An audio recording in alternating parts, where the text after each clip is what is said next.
പെട്ടിട്ടുള്ളത് എപ്പോഴും അതേ സെറ്റിലുണ്ടെങ്കിൽ സമയം പോകുന്നതേ അറിയില്ല. എപ്പോഴും ഇങ്ങനെ പഴയ കാര്യങ്ങൾ, പഴയ കഥകൾ, പിന്നെ ഓരോ ആൾക്കാരെക്കുറിച്ച് പറയുമ്പോൾ അവരുടെ കഥകളൊക്കെ പറയുമ്പോൾ നമുക്ക് എന്ത് പറഞ്ഞാലും അദ്ദേഹം എന്ത് പറഞ്ഞാലും നമുക്ക് അത് കേട്ടിരിക്കാൻ ഭയങ്കര കൗതുകമായിരിക്കും. വളരെ ചിരിച്ചുകൊണ്ട് വളരെ കോമഡിയിലൂടെ പറയാൻ രസകരമായ നർമ്മത്തിലൂടെ ഒരാളെക്കുറിച്ച് പറയാൻ കഴിവുള്ളൊരു വ്യക്തി തന്നെയാണ്. എപ്പോഴും ചിരിച്ചുകൊണ്ട് സംസാരിക്കുന്ന, എപ്പോഴും വളരെ സ്നേഹത്തോടെ പെരുമാറുന്ന അദ്ദേഹം എപ്പോഴും ഒരു തീരാനഷ്ടം തന്നെയാണ്. ഉപ്പുമുളക് ഒരുപാട് ഇഷ്ടമായിരുന്നു. എപ്പോൾ ഉപ്പുമുളക് ഞാൻ ചെയ്തതിന് ശേഷം എപ്പോൾ കണ്ടാലും ഉപ്പുമുളകിനെ കുറിച്ച് എന്നോട് ഒരുപാട് സംസാരിക്കും.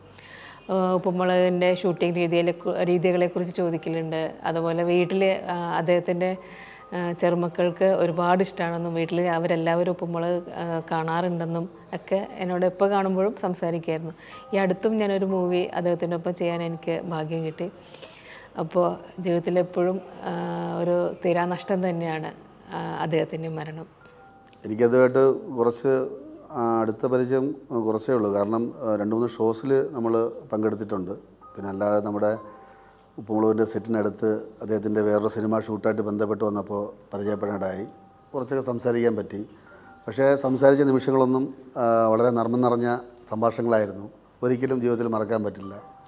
പിന്നെ അദ്ദേഹത്തിൻ്റെ അറിയാമല്ലോ, അദ്ദേഹത്തിൻ്റെ ഒരു ഹ്യൂമർ ഞാനൊക്കെ അനുഭവിച്ചത് റാംജി റാവു സ്പീക്കിംഗ് ആ ഒരു സിനിമയോട് കൂടിയാണ് അദ്ദേഹത്തിനെ കൂടുതൽ ഇഷ്ടപ്പെട്ടു തുടങ്ങിയത്.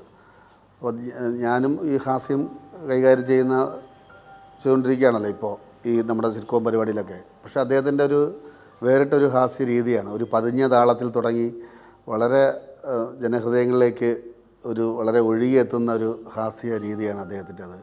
അദ്ദേഹം ചെയ്യുകയല്ല, ജന്മനായുള്ള സിദ്ധിയാണ്. അദ്ദേഹത്തിൻ്റെ പുസ്തകങ്ങളൊക്കെ വായിച്ചിട്ടുണ്ട്. അപ്പോൾ അതിലൂടെ അറിഞ്ഞ കാര്യങ്ങളൊക്കെയാണ് ഇതൊക്കെ.